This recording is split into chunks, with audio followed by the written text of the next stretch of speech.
So Texas, you've got all the Democrats in the state House and Senate in Texas out of a protest for this, decided that they were going to flee the state. And they weren't going to allow a vote to come to the floor, which, by the way, is illegal in every state. This isn't the first time it's happened. It happened in Wisconsin a while back when there were some disputes going on.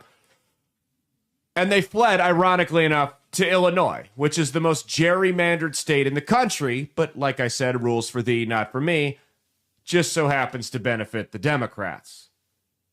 So now they're saying that, so Greg Abbott, the governor of Texas, comes out and says, hey, if you flee the state and you don't come back here by XYZ day, I'm going to arrest you. You're breaking the law. You're slowing down the democratic process, by the way, of this democracy that you hold so near and dear. You're hurting it. You need to get back here. And all the Democrats are chanting, oh, tyrant, he's acting like a dictator. Guys, you can't.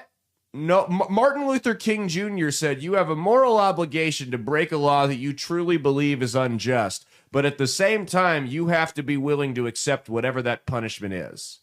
So you don't get to break the law knowing what the consequence is for breaking said law, then turn around and accuse them of tyranny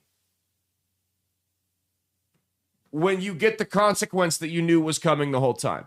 And they're not saying that the law against delaying the democratic process is unconstitutional. That's not what they're complaining about. They're complaining about what they believe to be gerrymandering, what we believe to be giving them a taste of their own medicine. So they're not even protesting that specific law.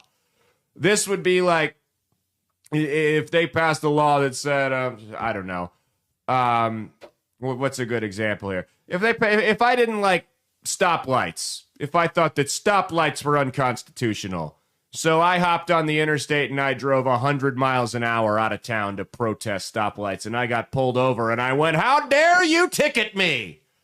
You tyrant. Yes, I broke a completely different law that has nothing to do with this out of protest. But this is proof that you're acting like a dictator by enforcing a law that's been on the book for centuries and been used against both parties on numerous occasions.